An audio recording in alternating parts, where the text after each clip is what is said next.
भादो का महीना, कृष्ण पक्ष की अष्टमी तिथि, रात्रि के 12 बज रहे हैं और भगवान कृष्ण का प्रागट्य हुआ। बोल गोपाल कृष्ण भगवान की। वसुदेव जी कहते हैं इसकी जितनी संतान होगी मैं तुम्हें लाकर दूंगा। छोड़ दिया। पहला पुत्र हुआ, कंस को ले जाकर दिया। कंस ने कहा मुझे क्या करना पहले से, मेरा तो 8वां दुश्मन है, ले जा। नारद को रह जा। 8 मोती की माला लेकर नारद जी ने जाकर ज्ञान उपदेश दिया। पहला ही 8वां हो सकता है, 8वां पहला हो सकता है। कंस गया, देवकी वसुदेव को कारागार में डाल दिया, पहले पुत्र का वध कर दिया। धीरे धीरे 6 पुत्रों का वध करा। 7वें पुत्र के रूप में शेष जी महाराज आकर विराजमान हो गए। वसुदेव जी ने स्तुति करी, मेरे पत्नी के गर्भ में जो बालक है वो रोहिणी के गर्भ में जाकर विराजमान। रोहिणी के गर्भ से जो बालक प्रकट हुए उन्हीं का नाम संकर्षण, दाऊ, बलदाऊ हो गए। बोल दाऊ जी महाराज की। अब देवकी मैया का 8वां गर्भ है। भादो का महीना, कृष्ण पक्ष की अष्टमी तिथि, रात्रि के 12 बज रहे हैं। देवताओं ने पुष्पों की वृष्टि करी, गंधर्व गान करे, अप्सरा नृत्य करी, चारों तरफ सुख समाहित हो। बोल गोपाल कृष्ण भगवान की। वसुदेव जी महाराज भगवान कृष्ण का दर्शन करे, बेड़ियां टूट गई, ताले टूट गए, दरवाजे खुल गए। वसुदेव जी ने लाला को टोकरी में सुलाया। यमुना अपार चढ़ रही थी और भगवान वसुदेव जी कन्हैया को लेकर चले। लेके चले रे वसुदेव कन्हैया जी को लेके चले रे, लेके चले रे वसुदेव कन्हैया जी को लेके चले। वसुदेव जी आ रहे हैं, जोरदार ताली बजाएं। वसुदेव कन्हैया जी को लेके चले रे, लेके चले। भगवान को सर्वश्रेष्ठ चंदन कौन सा, भगवान को सर्वश्रेष्ठ चंदन कौन सा प्रिय है? वो कौन सा चंदन है जो भगवान विष्णु को लगाएं, राम को लगाएं, कृष्ण को लगाएं? वो कौन सा चंदन है जो श्री हरि को लगाया जाए? तो जीते जी भगवान विष्णु एक बार गले लगाते हैं, उसको कहते हैं हरि चंदन। कौन सा चंदन है? हरि चंदन। हरि चंदन बाजार में नहीं मिलेगा, हरि चंदन आपको बनाना पड़ेगा। कैसे बनाना है? तुलसी जब सूख जाए उसकी जड़ को निकाल लिया जाए, वो जड़ को पानी में धो लिया जाए। धोने के बाद उसको सिलवट्टे पर, पत्थर पर घिसा जाए और घिसकर उसमें थोड़ा सा कुंकू, रोली डालकर तैयार भगवान विष्णु के मस्तक पर, कृष्ण राम के मस्तक पर लगा देते हैं और उसकी एक बिंदी अपने हृदय पे लगा लेते हैं। जीते जी भगवान एक बार उसको गले लगा। हरिहरन, हरिहर मिलन का जो बेलपत्र और तुलसी का दल होता है वो बुद्धि के लिए, चित्त के लिए, हमारे शरीर के विकास के लिए, बुद्धि के विकास के लिए बहुत जरूरी होता है। कृष्ण ने गोवर्धन पर्वत को अपनी उंगली पर लिया। 7 दिवस तक जलवृष्टि हुई। 7 दिवस भगवान पर्वत को अपने उंगली पर धारण कर कर रखे। एक दिन में मेरे श्री जी बाबा को, मेरे ठाकुर को, मेरे कन्हैया को, मेरे कृष्ण को एक दिन में 8 बार भोजन आता है। 7 दिन तक भगवान जब तक गोवर्धन पर्वत को अपनी उंगली पर धारण करके रखे तब तक भगवान ने कुछ नहीं पाया। और जब 7वां दिन पूर्ण हुआ तो एक दिन में 8 बार भोग लगता था, इसलिए 7 दिन का 8 बार का भोज इकट्ठा करके भगवान के सामने रखा तो सतवटु 56, ऐसे भगवान के सामने 56 भोग आया। तो आज जो भोग लग रहा है वो अन्नकूट है, अन्नकूट है। पर्वत उठाने के बाद 7 दिन का जो भोज इकट्ठा हुआ वो लगाया, वो 56 भोग है। और भगवान कृष्ण के साथ में सारे ब्रजवासी नंद बाबा के साथ में मिलकर जो भगवान गोवर्धन नाथ जी का प्रति समय पूजन करने जाते थे और जो भगवान को भोग लगाते थे वो उसको कुनवाड़ा कहा गया। कुनवाड़े का मतलब है कुनवे के साथ, परिवार के साथ में जाकर भगवान को भोग लगाया जाए, वो कुनवाड़ा है। वो कुन कि अगर लड्डू गोपाल आपके घर में ठाकुर जी हो, 5 चीजें चढ़ती है, जल, दूध, दही, शहद, घी, शक्कर, पंचामृत की वस्तु। 5 हमारे जीवन को सार्थक करने वाले। दूध भक्ति का प्रतिबिंब है। हमारे घर से रोग बीमारी तकलीफ को दूध चढ़ाते ही वो रोग बीमारी समाप्त होने लगती। दही, हमारे परिवार अगर टूट रहा है, हमारा परिवार अगर टूटने की कतार पर है, 2 बेटे 3 बेटे वो भी आपस में झगड़ रहे हैं, माता पिता आपस में झगड़ रहे हैं, बेटे बहुएं आपस में झगड़ रहे हैं, तो दही शिव को जो चढ़ाया जाता है ये परिवार को जोड़ने का काम करता है। शहद ये व्यक्ति के जीवन को, समृद्धि को बढ़ाने का प्रयास करता है। घृत, घी, हमारे घर में किसी की चिड़चिड़ वृत्ति हो तो उसको समाप्त करने का कार्य करता है। शक्कर, मिष्ठान, ये इसलिए चढ़ाया जाता है, हमारी जिंदगी में ना जाने कितनी रुकावटें आएंगी, पर मिष्ठान की तरह वो जीवन हमारा सार्थक होता चले जाए। चामृत, पंचामृत और चरणामृत दोनों को लेने का तरीका भी अलग अलग है। आप लोग लेते हैं, कभी मंदिर जाते हैं, पंचामृत चरणामृत, सत्यनारायण की कथा करवाओ, देवी जी के मंदिर में चौकी करवाओ, कुछ भी पूजन पाठ होती है तो चरणामृत और पंचामृत दोनों मिलता है। आप लोग लेते होंगे। जब पंचामृत दिया जाता है तो लेने वाले को भी सोचना चाहिए कि किस तरह से लेना है। जब पंचामृत दूध, दही, शहद, घी, शक्कर जो मिला हुआ रहता है, उसको जब हम लेते हैं तो उसको लेने के बाद में अपने हाथ को हम हृदय से लगाते हैं। किस चीज को लेने के बाद? जम के बोलो। पंचामृत, चरणामृत नहीं।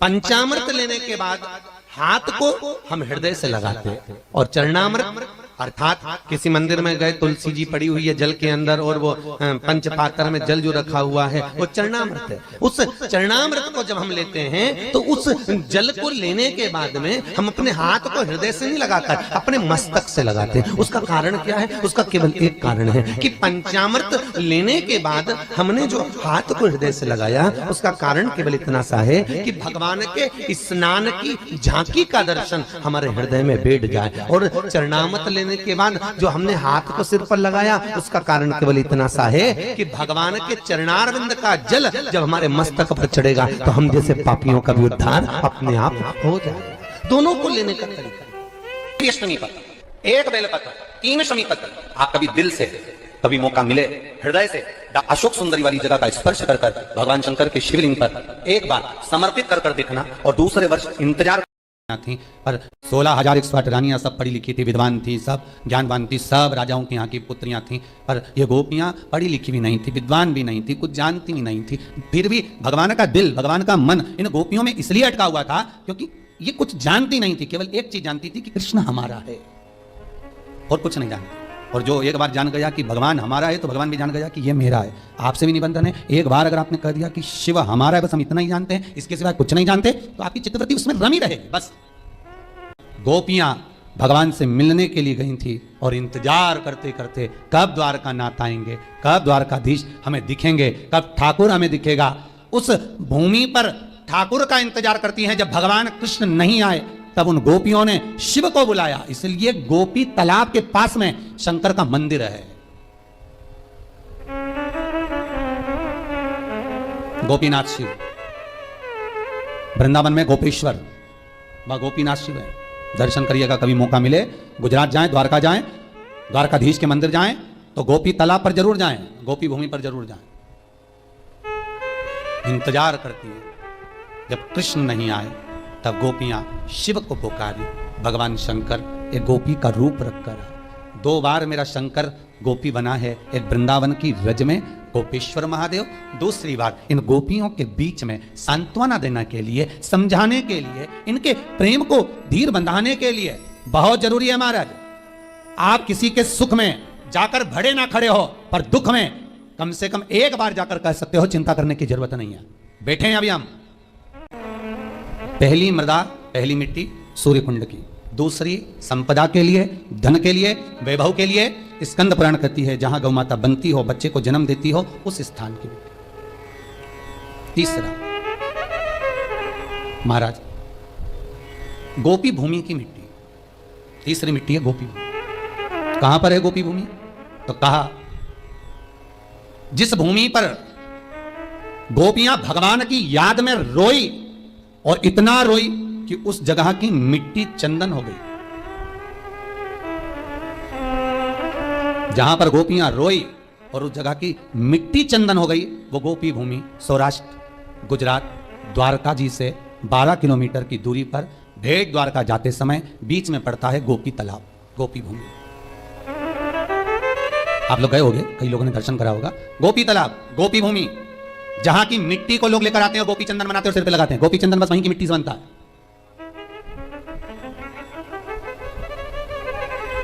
तीसरी मृदा गोपी भूमि, जिस भूमि पर गोपियां भगवान से मिलने के लिए गई थी और इंतजार करते करते कब द्वारका नाथ आएंगे, कब द्वारकाधीश हमें दिखेंगे, कब ठाकुर हमें दिखेगा, उस भूमि पर ठाकुर का इंतजार करती हैं। जब भगवान कृष्ण नहीं आए तब उन गोपियों ने शिव को बुलाया, इसलिए गोपी तालाब के पास में शंकर का मंदिर है। वृंदावन में गोपेश्वर वह गोपीनाथ शिव है। दर्शन करिएगा, कभी मौका मिले गुजरात जाएं, द्वारका जाएं, द्वारकाधीश के मंदिर जाएं तो गोपी तालाब पर जरूर जाएं, गोपी भूमि पर जरूर जाएं। इंतजार करती है, जब कृष्ण नहीं आए तब गोपियां शिव को पुकारी। भगवान शंकर एक गोपी का रूप रखकर है। 2 बार मेरा शंकर गोपी बना है, एक वृंदावन की रज में गोपेश्वर महादेव, दूसरी बार इन गोपियों के बीच में सांत्वना देने के लिए, समझाने के लिए, इनके प्रेम को धीर बंधाने के लिए। तीसरी मृदा है गोपी तालाब की, गोपी भूमि की मिट्टी, जहां पर भगवान कृष्ण प्रकट नहीं होते। सबसे पहले उस भूमि पर शंकर को जब गोपियों ने रुदन किया और रोती हैं तो गोपियां कहती हैं कृष्ण यदि सुन सकते हैं तो केवल शंकर की सुन सकते। तो गोपियां शिव को बुला लेती हैं, बाबा आप पधारो। शास्त्र कहता है इस भूमि पर गोपियों ने बेलपत्र को तोड़कर भगवान शिव को समर्पित करा है। गोपी चंदन के नयन अश्रु से जो चंदन उत्पन्न हुआ था, जो मिट्टी हुई थी, उसका शिवलिंग का निर्माण कर उसकी पूजन करिए। उसी शिवलिंग में से शंकर प्रकट हुए। इन जगह की मिट्टी का स्मरण, सूर्य कुंड, गौ बंदने का स्थान, तीसरा गोपीतल, वहां पर शिव की आराधना करी। भगवान शंकर जब प्रकट हुए उस पार्थिव शिवलिंग में से, भगवान जब निकलते हैं बाहर, प्रकट होते हैं बाहर, पूछा गोपियों तुम्हें क्या चाहिए, किस लिए तुमने मुझे पुकारा है? तब शंकर भगवान ने जब गोपियों से पूछा तो गोपियां कहती हैं हम कृष्ण को पुकार रहे हैं, वो आते ही नहीं है।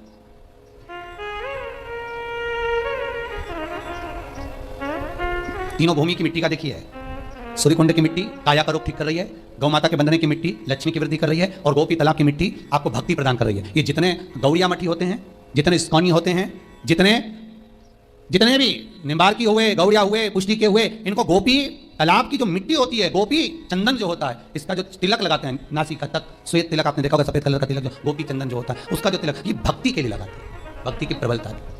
तब भगवान शंकर उसको लेकर भगवान कृष्ण के पास गए थे, भगवान कृष्ण के पास तब लेकर पहुंचे थे। कौन ले गए? नरसिंह जी को, स्वयं शंकर। शिव जी के सिवाय शंकर अगर करुणा ना करे तो राम भी नहीं मिल सकते और कृष्ण भी नहीं मिल सकते। शंकर, इसलिए रामचरितमानस की शुरुआत शंकर से, भागवत जी की शुरुआत शंकर से। ऐसी कोई पुराण बता दो जिस पुराण में शंकर से शुरुआत नहीं है। विष्णु पुराण की शुरुआत शंकर से, अग्नि पुराण, नर्मदा पुराण, पद्म पुराण, गरुण पुराण, बराह पुराण, भविष्य पुराण, जितनी पुराणे सबकी शुरुआत शंकर से हुई है। चिंता मत करो, भगवान शंकर तुरंत भगवान कृष्ण को बुलाए। गोपी भूमि पर कृष्ण और शिव दोनों का दर्शन हो गया, दोनों का दर्शन। इसलिए गोपी तालाब की ये भूमि की मिट्टी जीवन का सुख देने वाली है। महाराज, जो जगह परसों टाला जा रहा है, परसों की जगह नरसों टाला जा रहा है कि परसों हो जाएगा, नरसों हो जाएगा। रोज तुम उसको फोन लगा रहे हो, रोज आप निवेदन कर रहे हो, रोज आप विनती कर रहे हो, रोज आप निवेदन कर रहे हो, तो काम नहीं हो रहा। गोपी चंदन लेकर आइए, उस गोपी चंदन को गलाकर शंकर के शिवलिंग पर लगाइए, त्रिपुंड, उसी त्रिपुंड की उंगलियों को अपने वक्ष स्थल पर लगाकर उस व्यक्ति से बात करने जाओ। अब कोई दिन नहीं टलेगा, उसी दिन मिलेगा, टल नहीं सकता। छप्पन भोग आरोगने की सामर्थ्यता केवल 3 देवताओं को है। कितने देवता खा सकते हैं 56 भोग? केवल 3। पहले नंबर पर श्री हनुमान जी महाराज, जिनको माता सीता ने खिलाया। दूसरे नंबर पर श्री गणेश जी महाराज, जिनको श्री कुबेर जी ने खिलाया। और तीसरे नंबर पर श्री गोवर्धन नाथ जी, जिनको भगवान कृष्ण ने खिलाया। ये 3 देवता। बाकी के देवी देवता के आगे आप 56 भोग लगा रहे हो तो ये आपकी मूर्खता है। आप बाकी के देवी देवता के आगे 56 भोग रख रहे हो। हाँ, आप देवताओं के आगे भोग रख सकते हो पर 56 भोग का नाम नहीं दे सकते। कई लोग कहते हैं आज देवी जी के मंदिर में 56 भोग लगे, तो ये आपकी गलत बात है।